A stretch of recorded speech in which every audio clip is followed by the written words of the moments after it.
യേശുവേ പിൻചെൽകയാ പാരിൽ പരദേശിയായി ഞാൻ മോക്ഷ വീട്ടിൽ പോകയാ ക്രൂശും എടുത്തിനി ഞാനൻ യേശുവേ പിൻചെൽകയാ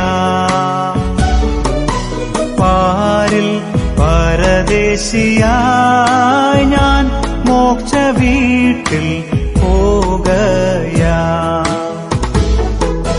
ജീവനൻ പേർക്കായി വേടിഞ്ഞ നാഥനെ ഞാൻ പിൻചെല്ലും എല്ലാരും കൈവിട്ടാലും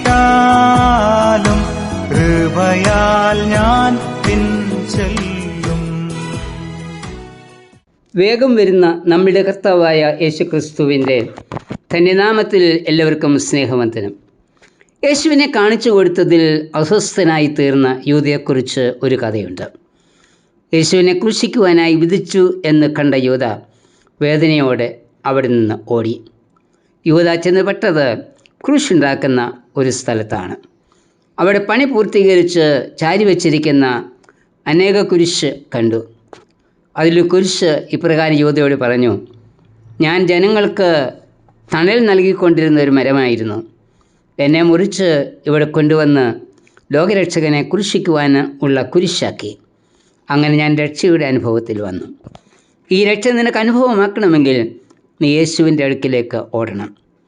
ഇത് കേൾക്കാതെ യൂദ ഓടിയത് മഹാപുരോഹിതന്മാരുടെ അടുക്കലേക്ക്.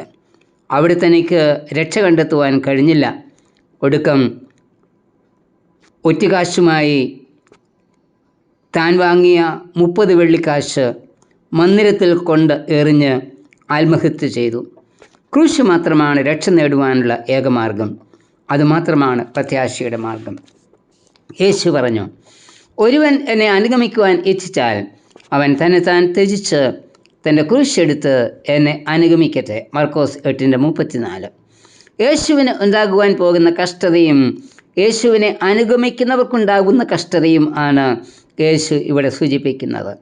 എന്നാൽ ക്രൂശ് കഷ്ടത മാത്രമല്ല നൽകുന്നത്, പാപശക്തികളുടെ മേൽ ഉള്ള വിജയവും രക്ഷയും പ്രത്യാശയും ക്രൂശ് നൽകുന്നു. ക്രൂശിലെ എല്ലാ വേദനയും കഷ്ടതയും അനുഭവിച്ച യേശു 3-ാം ദിനം സാത്താൻ്റെ തന്ത്രങ്ങളെ ജയിച്ച് ഉയർത്തെഴുന്നേറ്റതിൽ കൂടി നമുക്ക് രക്ഷയും പ്രത്യാശയും ഇളവായി. ക്രൂശിൻ്റെ ദർശനത്താൽ രക്ഷ അനുഭവമാക്കിയ സുപ്രസിദ്ധ ആംഗ്ലേയ സാഹിത്യകാരനായ സർ ജോൺ ബൗറിംഗ് പറഞ്ഞത്: ഞാൻ യേശു ക്രിസ്തുവിൻ്റെ ക്രൂശിൽ പുകഴുന്നു എന്ന. 1825 ഇദ്ദേഹം ചൈനയുടെ തെക്കേ തീരത്ത് വെച്ച് ഒരു കപ്പൽ അപകടത്തിൽപ്പെട്ടു. തകർന്ന കപ്പലിൻ്റെ അവശിഷ്ടത്തിൽ പിടിച്ച് രാത്രി മുഴുവൻ കടലിൽ കഴിഞ്ഞു. കര കാണാതെ കടലിൽ രാത്രി മുഴുവൻ കിടന്ന അദ്ദേഹത്തിന് പ്രഭാതമായപ്പോൾ വളരെ ദൂരെ മിന്നിത്തിളങ്ങുന്ന ഒരു കുരിശ് ദൃശ്യമായി. ആ ലക്ഷ്യം നോക്കിക്കൊണ്ട് അദ്ദേഹം വളരെ കഷ്ടപ്പെട്ട് നീന്തി അവസാനം മക്കാവോ എന്ന തുറമുഖത്ത് എത്തിച്ചേർന്നു.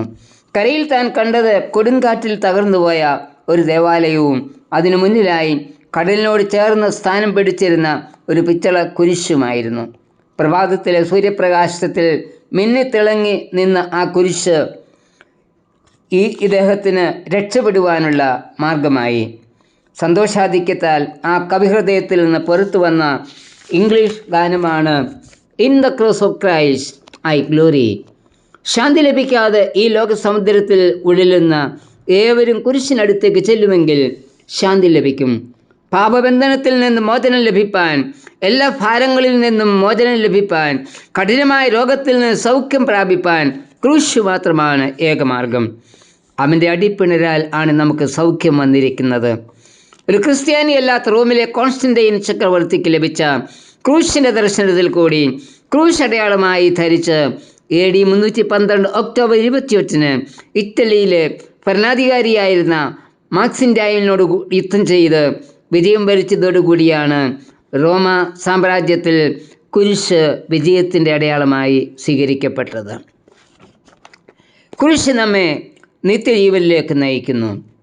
ഈ ലോകത്തെ പാപ അടിമത്തത്തിൽ വീണ്ടെടുക്കുന്നതിനു വേണ്ടി ദൈവം സ്വീകരിച്ച മാർഗമാണ് ക്രൂശ്. കർത്താവ് പറഞ്ഞു, ആരെങ്കിലും തൻ്റെ ജീവനെ രക്ഷിപ്പാൻ ഇച്ഛിച്ചാൽ അതിനെ കളയും. ആരെങ്കിലും എൻ്റെയും സുവിശേഷത്തിൻ്റെയും നിമിത്തം തൻ്റെ ജീവനെ കളഞ്ഞാൽ അതിനെ രക്ഷിക്കും. മർക്കോസ് 8:35. ഒരു മനുഷ്യൻ സർവ്വലോകവും നേടുകയും നിത്യജീവനെ ത്യജിക്കുകയും ചെയ്താൽ അവൻ്റെ ജീവിതം അർത്ഥശൂന്യമായി തീരും. ഭൗതിക നേട്ടങ്ങൾക്കു വേണ്ടി നന്മയെ ക്രൂശിക്കുകയും ദോഷകരമായ പ്രവൃത്തികളിലേക്ക് ചായുകയും ചെയ്യുന്ന പ്രവണതയാണ് ഇന്ന് എവിടെയും കാണുന്നത്.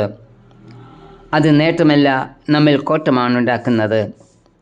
അങ്ങനെയുള്ളവർക്ക് കർത്താവ് നൽകിയിരിക്കുന്ന പേരാണ് മൂഢൻ. ഈ ലോകത്തിൽ ക്രൂശെടുത്ത് യേശുവിനെ അനുഗമിക്കുന്നവർക്ക് മാത്രമാണ് പരലോകത്തിൽ നിത്യജീവൻ പ്രാപിപ്പാൻ കഴിയുന്നത്. നിത്യജീവനെക്കുറിച്ചുള്ള ദർശനവും അത് പ്രാപിപ്പാനുള്ള ആവേശവുമാണ് ക്രിസ്തീയ ജീവിതത്തിൻ്റെ ശ്രേഷ്ഠത. ക്രൂശിലൂടെ മാത്രം നൽകപ്പെട്ടിരിക്കുന്ന ജീവിതശൈലി മാത്രമാണ് നമ്മെ നിത്യജീവനിലേക്ക് നടത്തുന്നത്. ഈ നോമ്പിൻ ദിനങ്ങളിൽ ക്രൂശിലെ ജീവിതശൈലി നമുക്ക് മാർഗദീപമായി തീരട്ടെ. കർത്താവെ, ക്രൂശിൽ വെളിപ്പെട്ട ജീവിതശൈലി സ്വീകരിച്ച് നിത്യജീവൻ്റെ അവകാശിയായി തീരുവാൻ എന്നെയും സഹായിക്കണമേ. ആമേൻ. ദുഷ്ടരെന്നെ പകച്ചാലും കഷ്ടം എന്തു വന്നാലും നഷ്ടം എത്ര നേരിട്ടാലും ഇഷ്ടമായി ഞാൻ പിൻചെല്ലും. ജീവനൻ പേർക്കായി വേടിഞ്ഞ നാഥനെ ഞാൻ പിൻചെല്ലും. എല്ലാരും കൈവിട്ടാലും കൃപയാൽ ഞാൻ പിൻചെല്ലും.